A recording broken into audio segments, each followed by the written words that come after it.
አሜሪካ በመካከለኛው ምስራቅ ያላት መከላከያ ሚሳኤሎች መመናመንን ተከትሎ በደቡብ ኮሪያ ተክላው የነበረውን የአየር መቃወሚያ ወደ መካከለኛው ምስራቅ ማምጣቷ ሴኡልን ማስከፋቱ ተነግሯል። ይህ በእንዲህ እንዳለ 12ኛ ቀኑን በያዘው ጦርነት ኢራን በጎረቤቶቿ ላይ እያሳረፈች ያለችውን ጥቃት አጠናክራ መቀጠሏም ተሰምቷል። ኢራን በቀጠናው ሀገራት ላይ እያደረሰች ባለችው ጥቃትም የሲቪሎች ሞትና የመቁሰል አደጋዎች መከሰታቸው ሲነገር፣ በሆርሙዝ ሰርጥ መተላለፊያ ደግሞ 3 መርከቦች ጥቃት እንደደረሰባቸው ተመልክቷል። ዘነበ ኃይሉ በመካከለኛው ምስራቅ የቀጠለውን ይህን ጦርነት የተመለከተ መረጃ ወደ እናንተ ያደርሰናል። እንከታተለው። ፕሬዚዳንት ዶናልድ ትራምፕ የኢራን ጦርነት ሊጠናቀቅ የቀናት ዕድሜ እንደቀረው ቢናገሩም የሀገሪቱ የጦር ሚኒስትር ፔት ሄግዝ ደግሞ የዚህ ተቃራኒ መናገራቸው ብዙዎችን ማነጋገሩን ቀጥሏል። የፕሬዝዳንቱና የጦር ሚኒስትሩ ንግግር እርስ በርስ የሚጣረስ መሆኑ አንድ የጦርነቱ የአካሄድ ስትራቴጂውን በጦርነቱ የተከሰተውን ዓለም አቀፍ ኢኮኖሚ ቀውስ ለማረጋጋት የተወጠነ መሆኑ ባይታወቅም ፔት ሄግዝ ግን ጦርነቱ አሳማኝ በሆነ መልኩ ሳይደመሰስ አናቆምም ነው ያሉት። We will not relent until the enemy is totally and decisively defeated. ጠላታችን አሳማኝ በሆነ መልኩ ሳይደመሰስ ይህን ጦርነት አናቆምም። ነገር ግን ይህንን ማከናወን እንችላለን። ይህንን የምናደርገውም በራሳችን ጊዜ ገደብ ነው። በኢራን ውስጥ የምንፈጽመው ጥቃት እየከበደ ነው የሚሄደው። አለን የምንለውን ሁሉ የጦር መሳሪያ በመጠቀም ከባድ የተባለውን ጥቃት እንፈጽማለን። በሌላ በኩል ባለፉት 24 ሰዓታት ውስጥ ኢራን የምትተኩሰው የሚሳኤል መጠን እየቀነሰ መጥቷል። The last 24 hours have seen Iran fire the lowest number of missiles they've been capable of firing yet.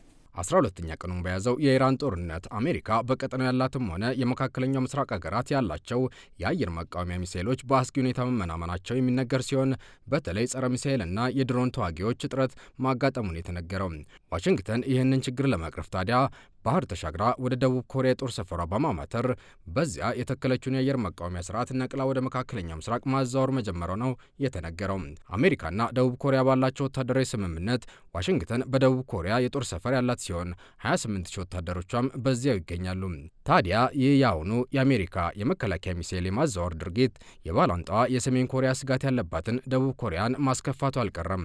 ይሁንና ያው እንደሚገመተው የደቡብ ኮሪያ መሪዎች በአሜሪካ እርምጃ መከፋታቸውን ከመግለጽ በቀር ከሰሜን ኮሪያ አንጻር እሞትላቸዋለሁ የምትለውን ዩኤስ አሜሪካን መቆጣት እንኳን አልቻሉም።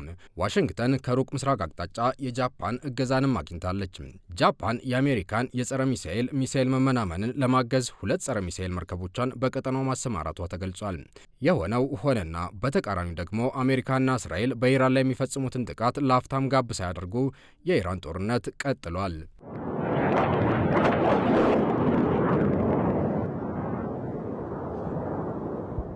ኢራንም ብትሆን በጦር ግምጃ ቤቷ ያከማቸቻቸውና በርካሽ ዋጋ ያመረተቻቸውን ወፈ ሰማይ ድሮኖችና ሚሳኤሎች በመጠቀም ለአሜሪካ የጦር ሰፈር በሰጡ ጎረቤቶቿ ላይ የምትፈጽሙን ጥቃት አጠናክራ መቀጠሏ ነው የተሰማው።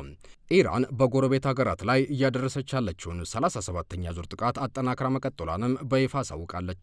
የሀገሪቱ ጦር ቃል አቀባይ ኢብራሂም ዞልፋጋሃሪ ስለ 37ኛ ዙር ጥቃት በሰጡት ማብራሪያ እርምጃው በእስራኤልና በመካከለኛው ምስራቅ በሚገኙ የአሜሪካ ጥቅሞች ላይ መፈጸሙን ነው ያሳወቁት።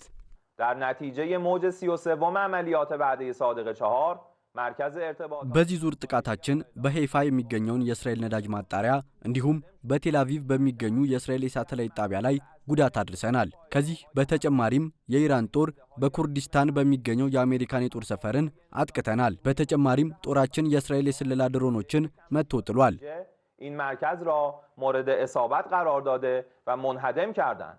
ኢራን ኩዌት በሚገኘው የአሜሪካ የጦር ሰፈር ላይ የሚሳኤልና የድሮን ጥቃት ማድረሷን ያሳወቀች ሲሆን በኳታር መዲና ዶሃም የኢራንን ጥቃት ተከትሎ በርካታ ቦታዎች ላይ ፍንዳታዎች መከሰታቸው ተመላክቷል። የሳውዲ አረቢያ መከላከያ ሚኒስቴር ባወጣው መግለጫ ደግሞ የሻይብ የነዳጅ ማጣሪያን ለመምታት የተላኩ 5 ድሮኖችን ጥቃት ሲያደርሱ ማስወገድ ችያለሁ ብሏል።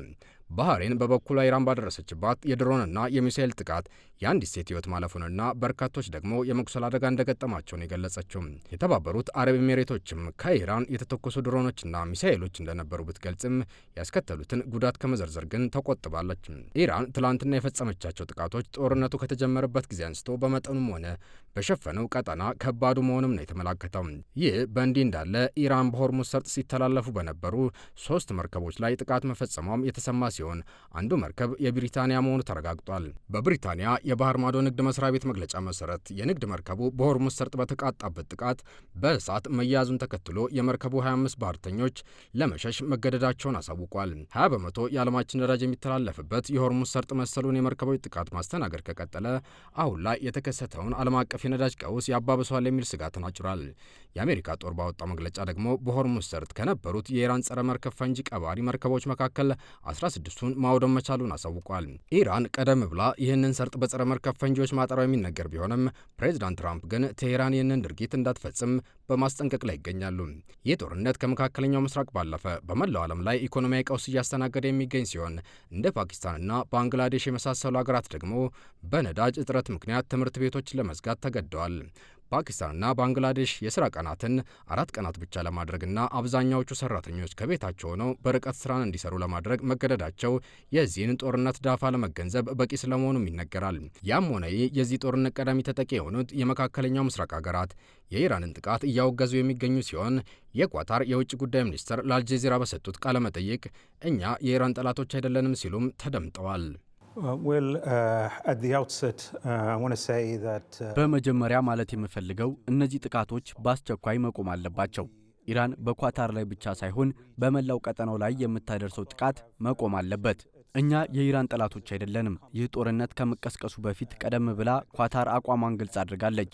ኢራን ከዚህ ድርጊቷ መቆጠብ አለባት፣ ምክንያቱም ሉዓላዊነታችንንም እየጣሰች ነውና።